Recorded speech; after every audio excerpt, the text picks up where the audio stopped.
그래서 우리는 세상에서 즐거움을 추구하는데 그 자체도 괴로움이고, 그래서 그 즐거움을 통해서, 쾌락을 통해서는 마음의 평화라든지 완전한 행복에 이를 수 없다, 이렇게 보는 거예요.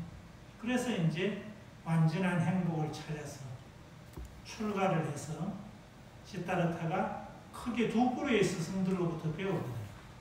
한 부류는 선정주의자들, 우타카라마푸트라, 알랄라칼라마, 이 선정주의자들로부터 선정산매를 익혔는데, 선정산매를 익혀서 선정산매에 든 동안에는 마음이 고요하고 편안하고 이래서 괴롭지 않으니까 문제가 해결된 것 같았는데, 선정산매에서 나와서 일상생활로 돌아가면 다시 또 번뇌가 일어나고 이러기 때문에 완전한 해탈은 아니었다는 거예요.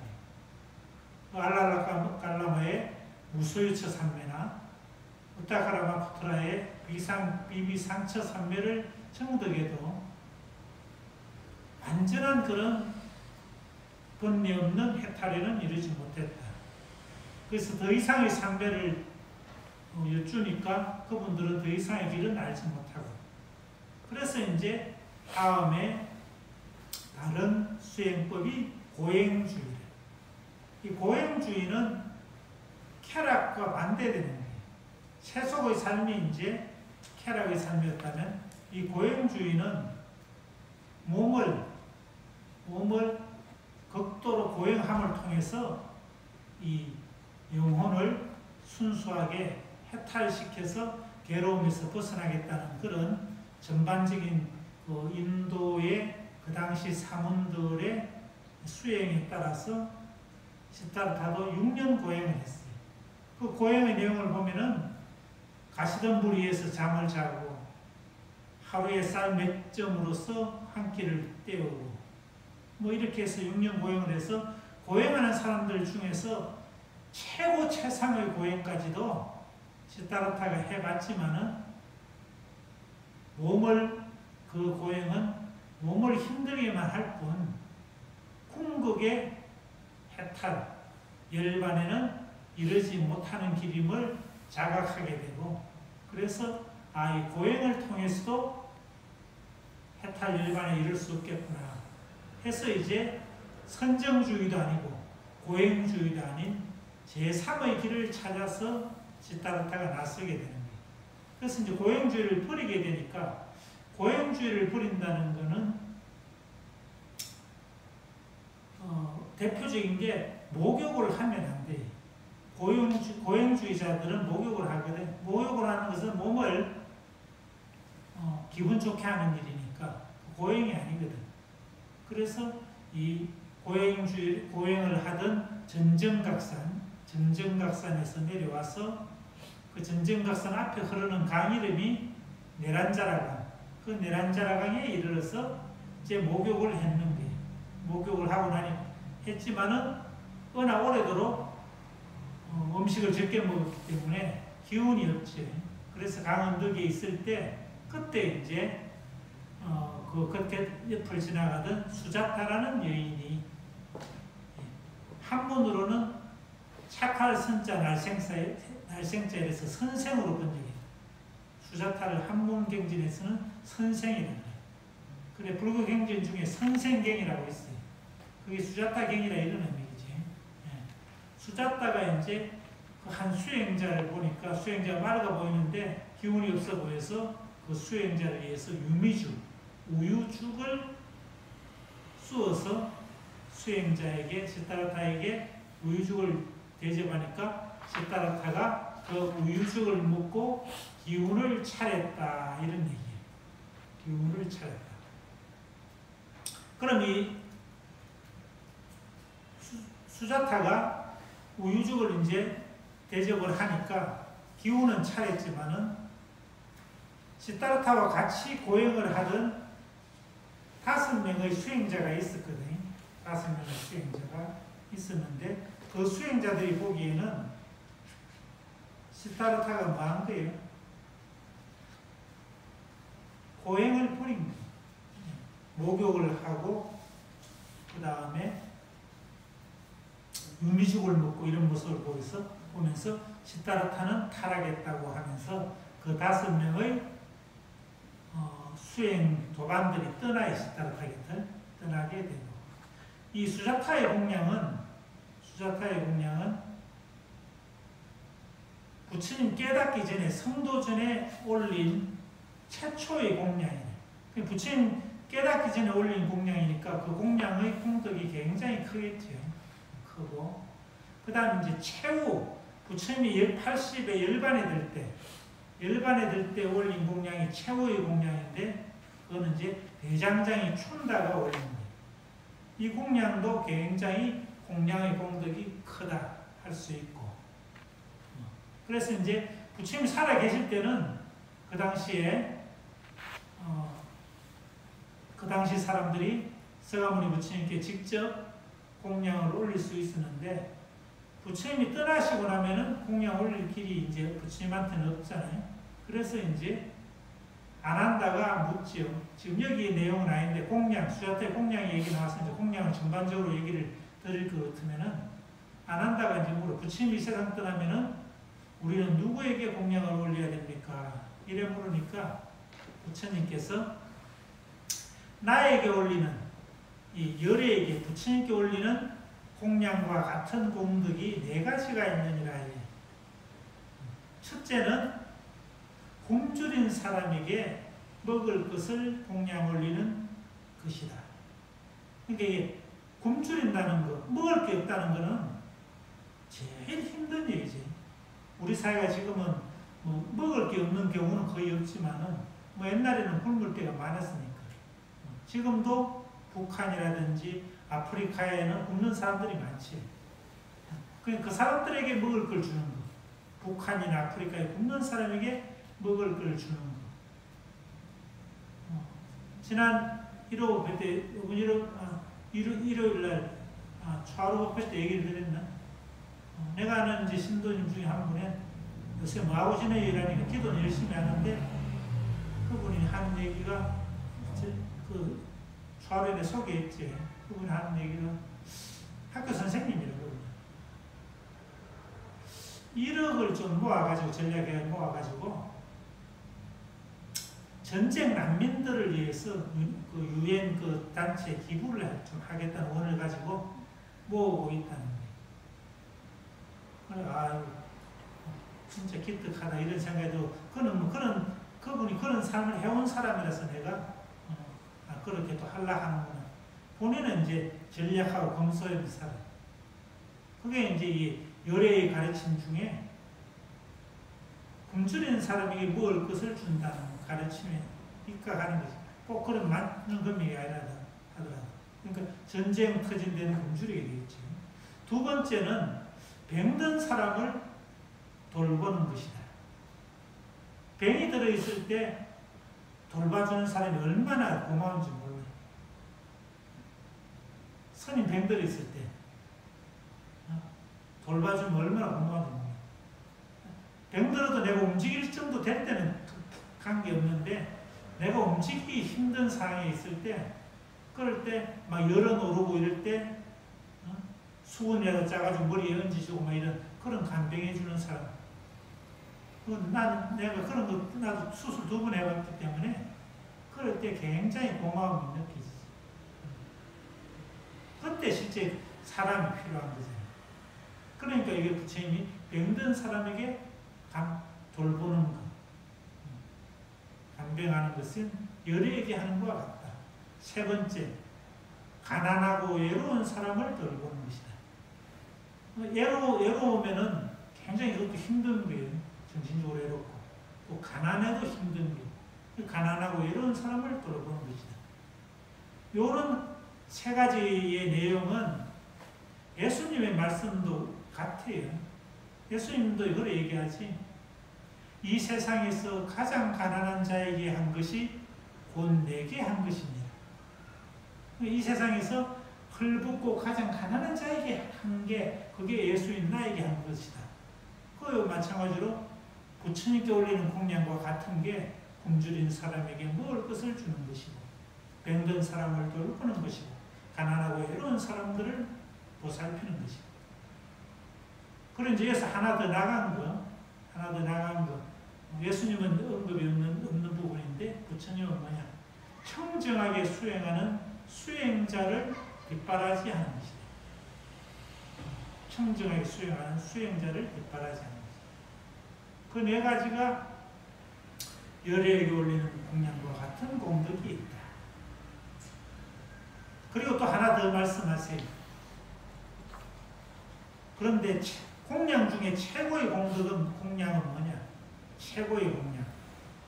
최고의 공양. 앞에 네 개도 부처님께 올리는 공양인데 그것보다 더 나은 공양은 뭐냐? 부처님의 가르침에 따라서 수행정진하는 것이다. 그 부처님의 가르침을 공부하고 수행정진하는 것.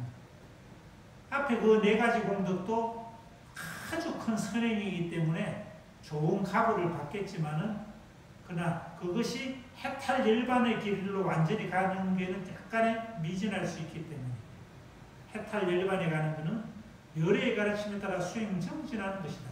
여기 열애의 가르침에 따라 수행정진하게 되면은 조금 전에 얘기했던 네 개는 그거 다 포함돼.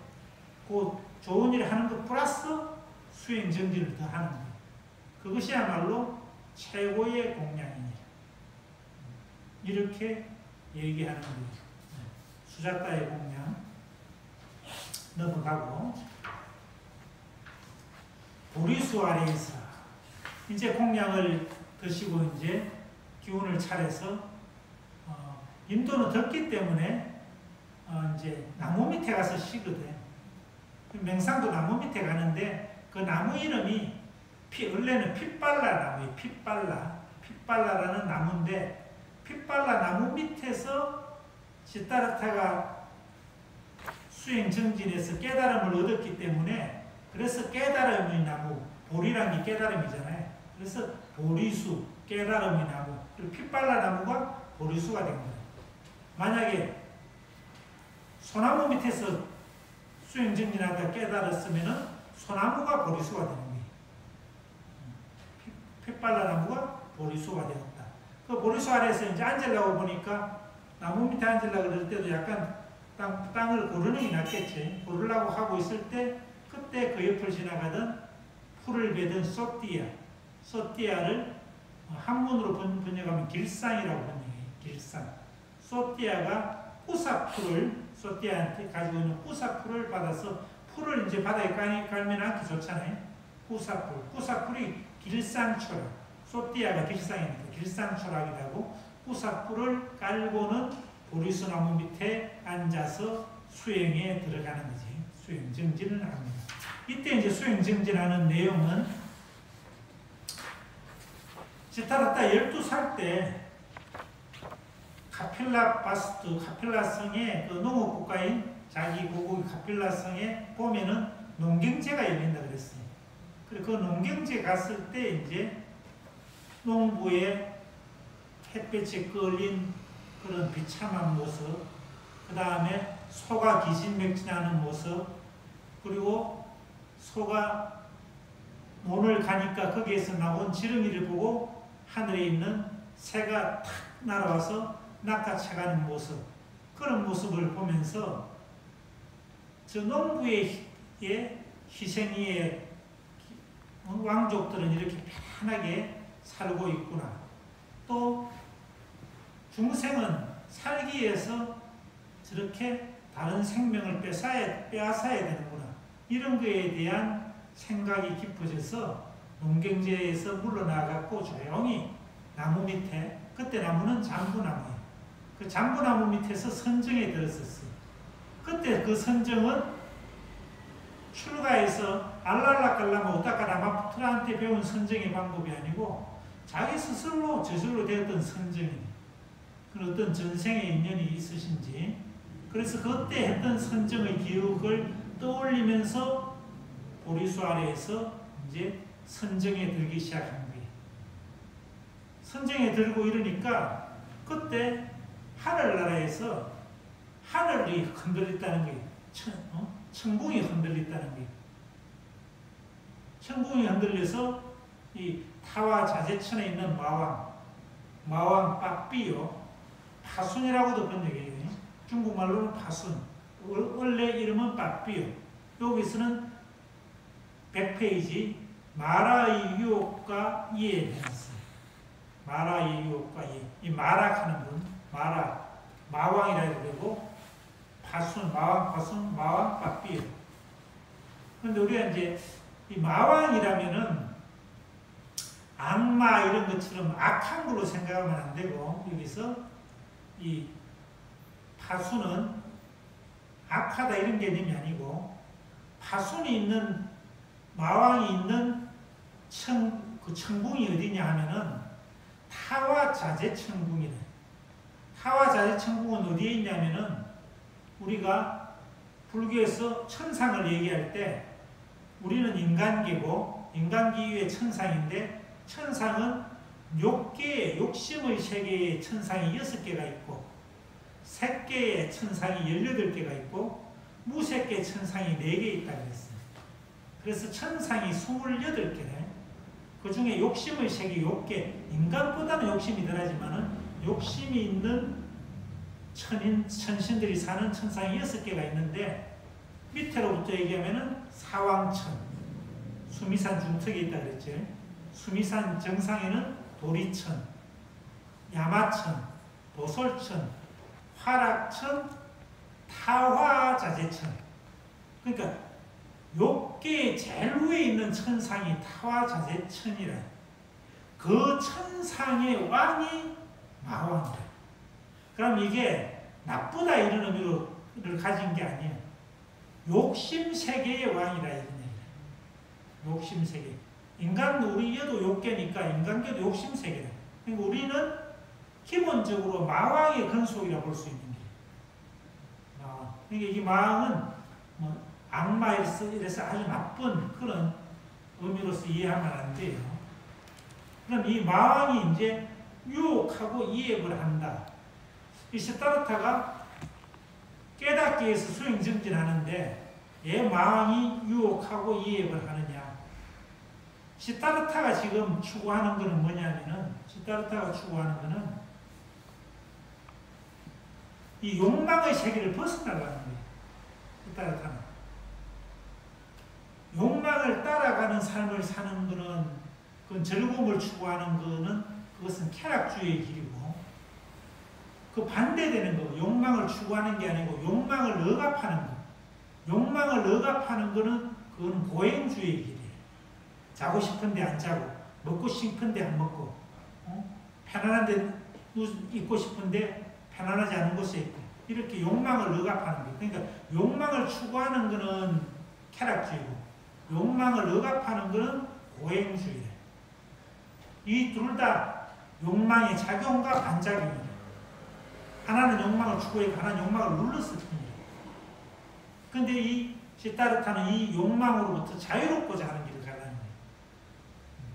그래서 이 욕망으로부터 자유로워지는 길은 이 욕계의 세계를 벗어나는 거예요. 그러면은 자재천왕이 봐서는 자기의 세계가 무너지는 겁니다. 그렇기 때문에 자기의 세계가 무너지는 것을 막기 위해서 시타르타의 수행을 방해하는 거예요.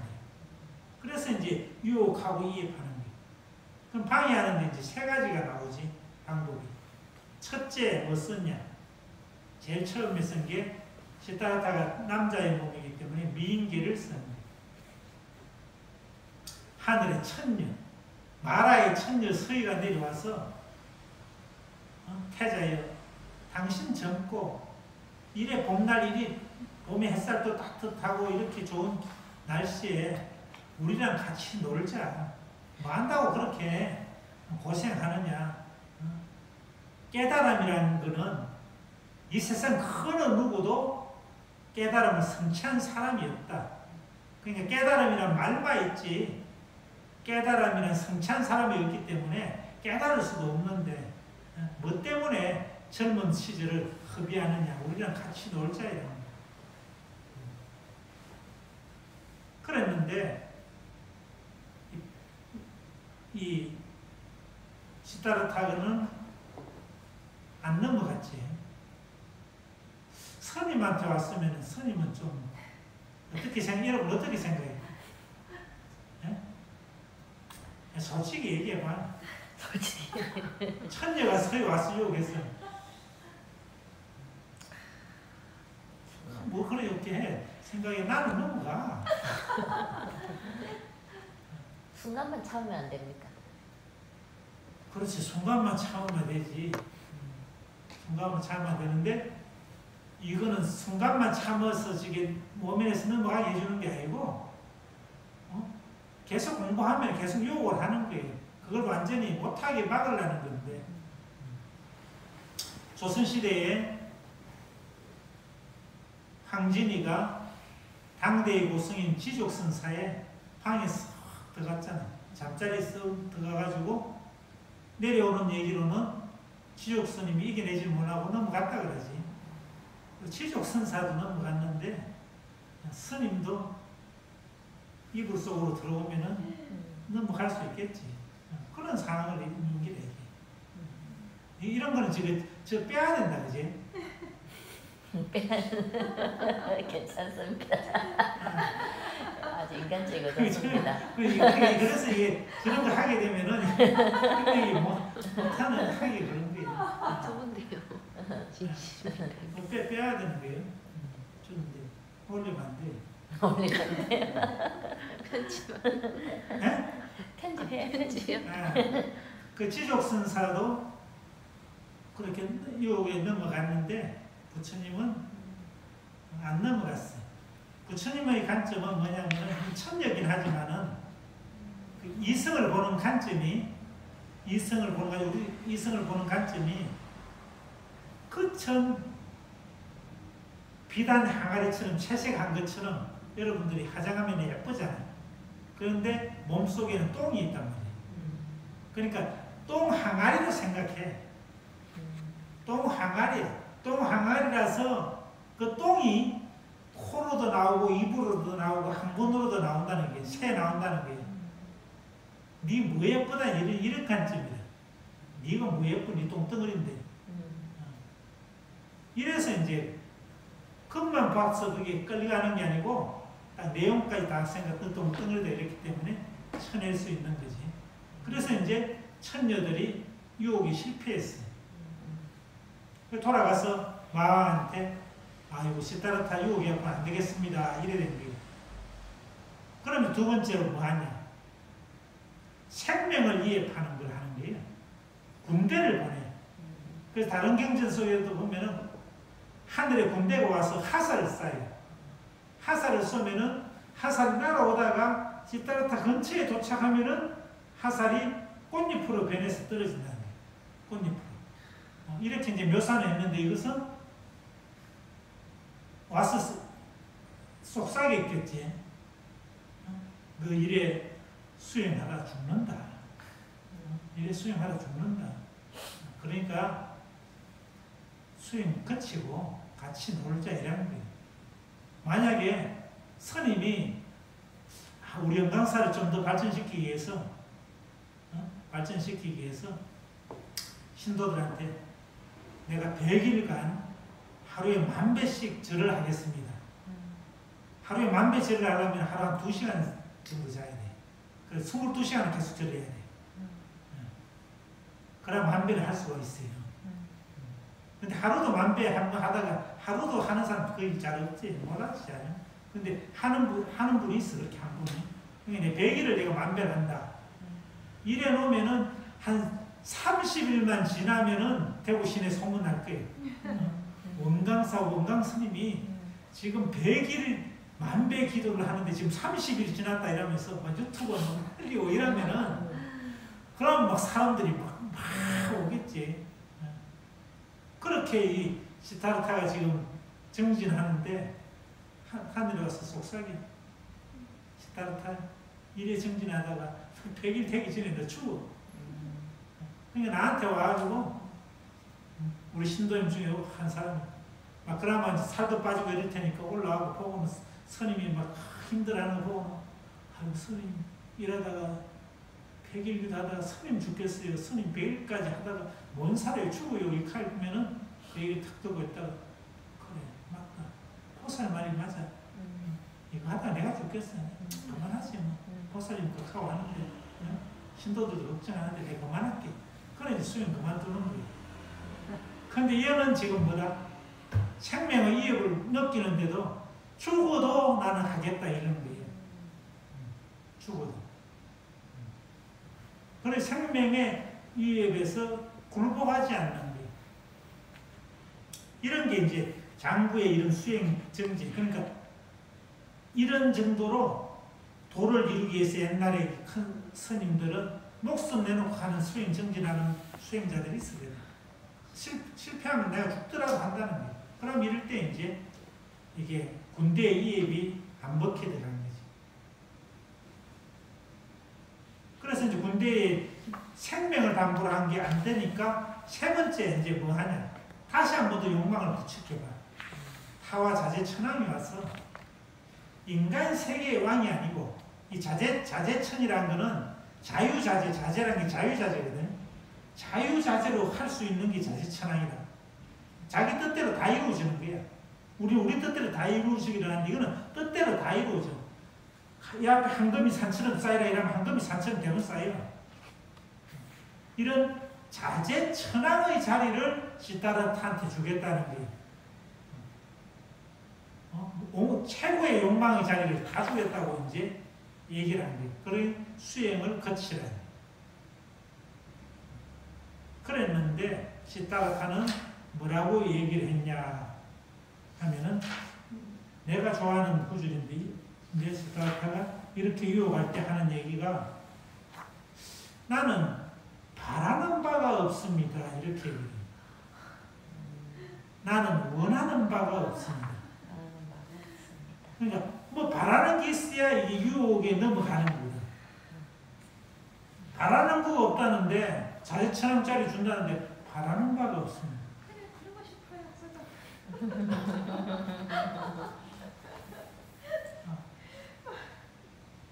바라는 바가 없다는 거야. 이 진짜 부처님의 우리는 흉내는 못 내지 어쨌든 이 말씀을 나는 굉장히 부처님의 생애를 읽을 때 가슴 깊이 와닿는 거예요. 나는 바라는 바가 없습니다. 나는 원하는 바가 없습니다. 그러니까 세상 살면서 가족한테도 내가 할도리 하면서 바라는 바가 없고 원하는 바가 없고 원강사 다니면서도 스님에게 바라는 바가 없고 원하는 바가 없고 없습니다. 그래. 스님도 신도들한테 바라는 바가 없고 원하는 바가 없고 바라고 원하는 게 없지만 돈을 보시해주면 스님은 좋고 뭐 이런 건 있지만 바라는 바 원하는 바 없고 이런 것 관점이 있는 거지. 이렇게 이제 말씀하니까 타와 자재천왕이 이제 더 이상 태자 시다르타의 수행을 막을 길이 없잖아요. 그때 이제 시다르타가 거절하면서 뭐라고 얘기했냐면은 당신이 타와 자재천왕이 된 것은 과거생에 보시한 공덕으로 자재천왕이 된 것이다. 이제 세월이 가면은 그 복은 한계가 있고 당신도 언젠가는 다시 사막도에 떨어져서 괴로움 속에 고통을 받을 것이다. 이렇게 얘기를 했어요. 그 얘기를 딱 듣자 자재천왕이 머리가 싹 돌아간 거예요. 뭐라고? 내가 자재천왕이 된 거는 네 입으로 전생에 복을 지어서 자재천왕이 되었다고 증명을 해줬는데 이제 네가 깨달음을 얻었다는 거는 이 세상 누가 증명을 해줄 수 있겠냐? 증명이 안 되면 혼일 아니냐? 내가 자재천왕 된 거는 네가 증언해주지 않았냐? 네가 증명해주지 않았냐? 전생에 보시한 공덕으로 자재천왕이 된다. 그럼 이제 네가 부처가 된다면 부처되는 걸 누가 증명할 거냐? 이랬을 때 시다르타가 땅을 짚으면서 대지의 여신이 나의 깨달음을 증명해 줄 것이다. 이렇게 이제 얘기를 하니까 대지의 여신이 나타나지. 106페이지 밑에서 7째 줄 보면은 이걸 한번 읽어볼까요? 대지의 여신은 준후한 목소리로 마라를 꾸짖었다. 헤아릴 수 없는 긴긴 세월 보살께서는 목숨을 보호하며 중생들을 보호하셨습니다. 보살께서 중생들을 위해 흘린 피는 이 대지를 적시고도 남을 것입니다. 하물며 재물이겠습니까? 이제 그 값으로 가장 높고 바른 깨달음을 얻고자 하는 것입니다. 말하여 그대는 보살을 괴롭힐 만한 이력도 능력도 가지고 있지 못합니다. 마라의 그림자가 사라진 뒤 대지의 여신은 보살에게 연꽃을 바쳤다. 이어서 이제 대지의 여신이 시타르타의 성도를 이제 정언하는 거예요. 이 성도할 때, 깨달음을 얻을 때의 그 모습, 바로 시타르타가 땅을 이렇게 가리키면서 짚은 이런 모습, 이 손모습이 우리 석가모니 부처님의 여기 있는 오른손 모습이다. 모습, 오른손 모습, 이쪽에 석가모니 부처님 오른손, 이렇게 땅을 짚는 모습. 그래서 저 손의 모습을 이제 불교 용어로는 수인이라 그래요. 수인인데 수인 중에서 저 모습은 이름을 붙이기를 항마, 항복받을 항자, 마구리 맞자, 마라를 항복받으면서 촉지, 부딪힐 쪽 땅지자, 땅에 부딪힌다. 그러니까 항마 촉지인이라고 해요. 마왕을 항복시키면서 대지의 여신에게 땅을 짚어서 접촉해서 대지의 여신을 불러내는 그런 손의 모습, 항마 촉지인. 그러니까 저 항마 촉지인이 성도할 때, 깨달음을 이룰 때의 손의 모습이에요. 그래서 항마 촉진을 하고 있는 불상을 석가모니 불상이라는 거예요. 손의 모양을 보고 우리가 석가모니 부처님. 여기는 비로자나 부처님, 이건 지근인이라고 해요. 저쪽 저 손의 모양은 아미타불 부처님. 아미타불의 손의 모양은 9개라서 그 중에 하나가 손의 모양 9개 중에 하나. 그래서 손의 모양을 보고서 이 불상이 어떤 부처님인가 하는 것을 알 수 있는 거예요. 자, 여기까지 하고 질문 있으면 질문하십시오. 첫째 시간 끝납니다. 질문 없습니다.